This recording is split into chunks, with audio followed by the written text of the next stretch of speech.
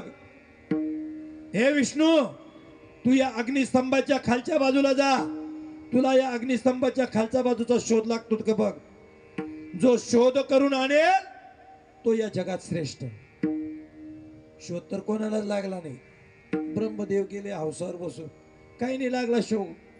शेवटी त्या ठिकाणी एक चाफ्याचं फूल भेटलं, माफ करा केवड्याचं फूल घेतलं. ब्रह्मदेवाने केवड्याचं फूल घेतलं, हातामध्ये घेतलं, गाईला साक्ष म्हणून घेतलं, कारण ती ब्रह्मदेवाच्या सृष्टीतली ना.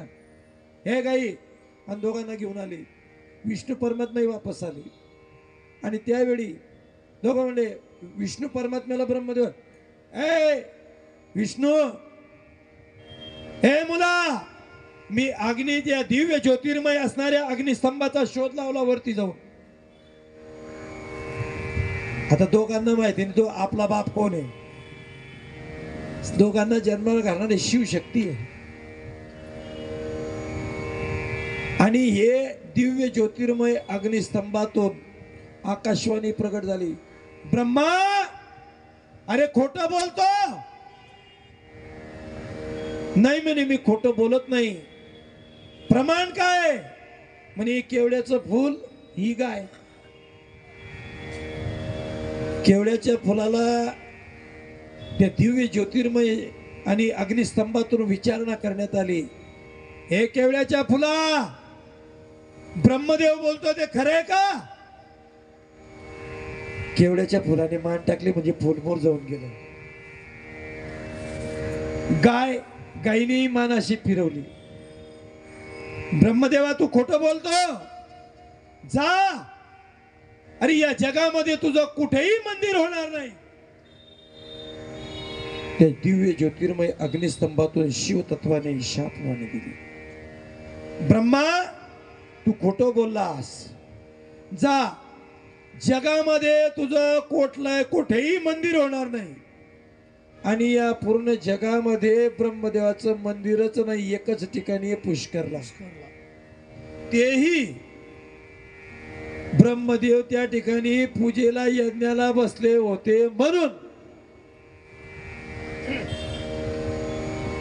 ब्रह्मदेवाला शाप दिला.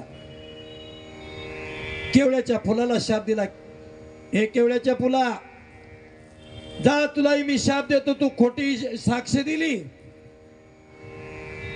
तू आजपासून माझ्या शिवपूजनामध्ये तुझा समावेश होणार नाही.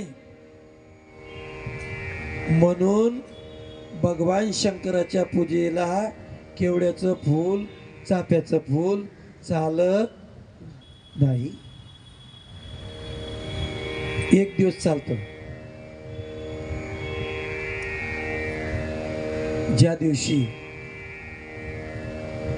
भगवान शंकराला महाशिवरात्रीच्या दिवशी एक दिवस चालतं, ती जी खालची जी शाळुंकी आहे, शाळुंकीचा खालचा भाग पिंडीचा, त्या भागावरती फुल अर्पण करतो, पिंडीच्या डोक्यावर नाही. झालं असा बराच वेळ झाला आणि त्याच्यानंतर विष्णू परमात्म्याला दोघांचं भांडण मिटलं आणि भगवान परमात्म्याने सांगितलं की विष्णू, हे विष्णू, तुम्ही सत्य बोललात, तुमचं आजपासून माझ्या हृदयस्थान हरिहरा भेद नाही नका करो वाद, एक एकाचे हृदय एक एकाचे हृदयी गोडी साखरेच्या ठाई. नारदांनी शाप दिला, तो शापाचा परिणाम म्हणून त्रेतायुगामध्ये भगवंताला राम अवतारामध्ये राम आणि सीता याचा विरह म्हणजे नारदाचा शाप. आणि अशा प्रकारे या ठिकाणी ही सुंदर रचना या ठिकाणी या सांगतात आणि ही सुंदर कथा ऐकण्याच्या अगोदर भगवान परमात्मा म्हणतात, या तिन्ही देवांचा जन्म झाला. कोणाकोणाचा? विष्णूचा, ब्रह्माचा आणि रुद्रनाम शंकराचा. मग लग्न झालं, मुलं लग्न माफ करा, मुलं जन्माला आल्यानंतर वयात आल्यानंतर लग्न करावे लागतात. मुलं काय विचित्र परिस्थिती या माणसाच्या संसाराची, विचित्र. माणसाचा जन्म विचित्र आहे.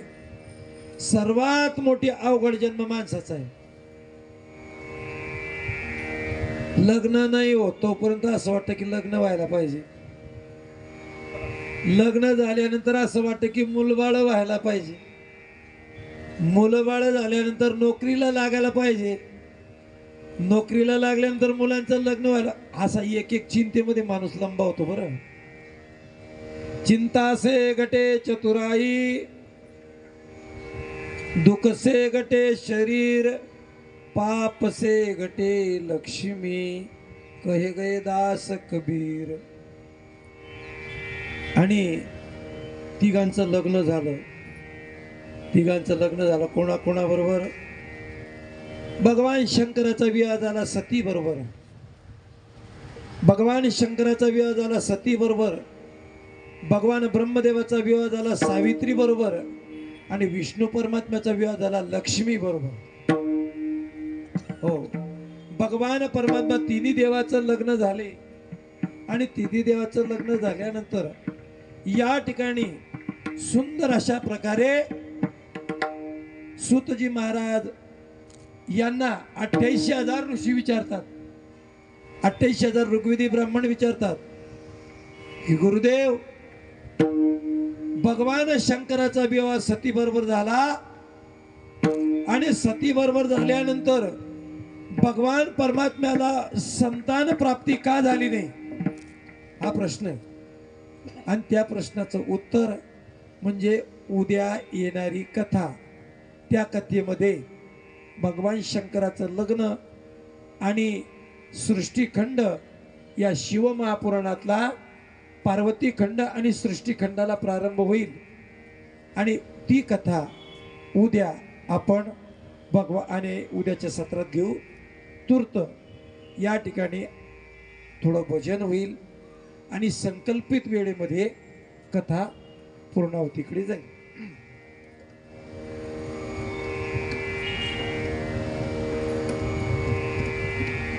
ओम नमः शिवाय. ओम नमः शिवाय.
चला आरतीची यजमान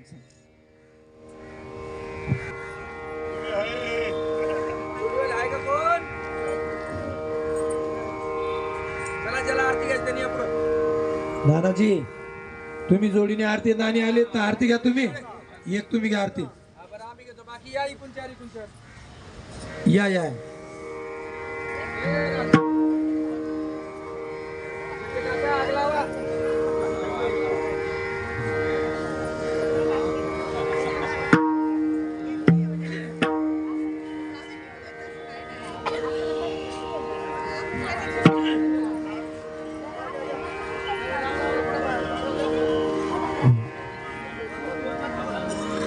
कंबाईन हात लावतो मी दिसते सर्किट चालू आहे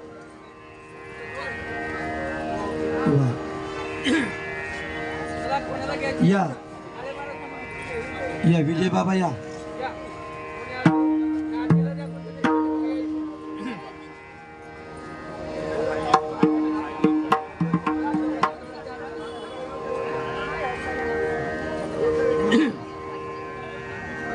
चला लवतोती विक्राळा ब्रह्मांडे माळा विषय कंठ काळा देवेंद्र ज्वाळा सुंदर